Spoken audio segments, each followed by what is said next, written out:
Hello, procrastinators, and what a week this was. We kicked it off with the reveal that the next season of Doctor Who is going to be one single long story, exactly how classic Doctor Who didn't used to do it. Now, I may not be known as a lover of showrunner Chris Chibnall. If I had the choice of standing in a room literally full of shit or watching one of his episodes, all I'd want to know is if I could bring a snorkel. But hey, I'm sure that making it longer was the missing ingredient in making it good.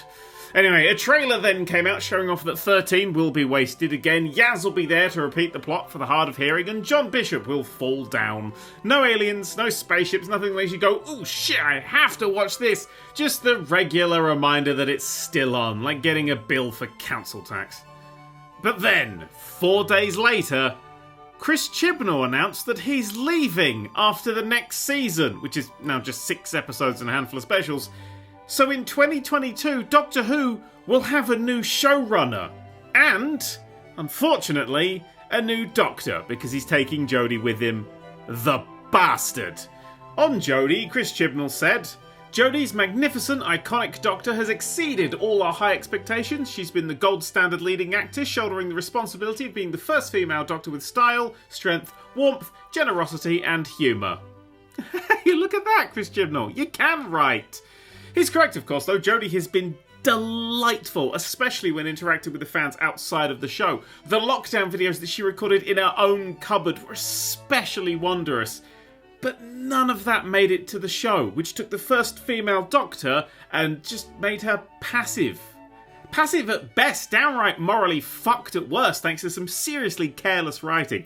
But anyway, it doesn't matter. 9 more episodes and the show regenerates. Different people come in and a new show goes wandering off.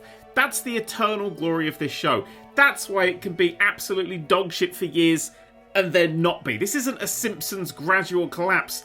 Doctor Who is chaos. It's why I love it. And it's why I'm excited to see where it's going to go in 2022.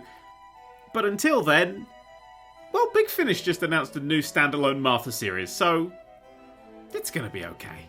Oh hey, look at that! Outer Wilds is getting an expansion pack called Echoes of the Eye in late September this year, which is a secret about as well kept as CM Punk going to AEW.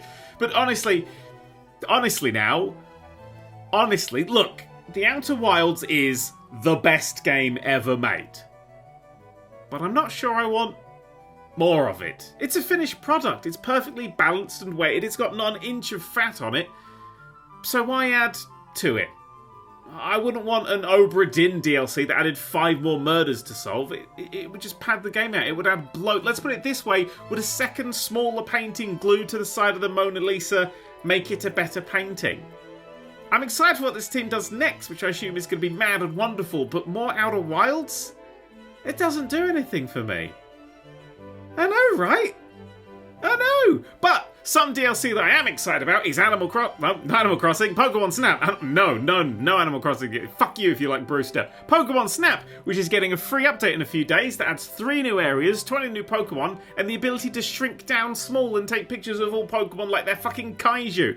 Fucking massive wormhole. Sign me up! Also, sign me up to Stray, which had a gameplay reveal this week. You play as a cat, the cat lives in a cyberpunk world, there are robots, neon signs, and you can scratch the furniture up.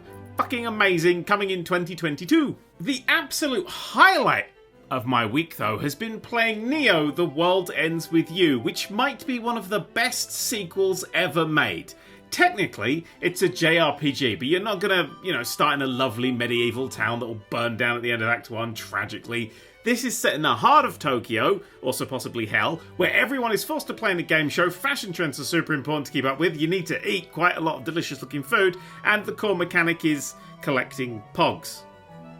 Seriously, there are over 300 pogs in the game. Okay, technically they're pins, but fuck it, pogs. And each one gives you a combat ability attached to a button.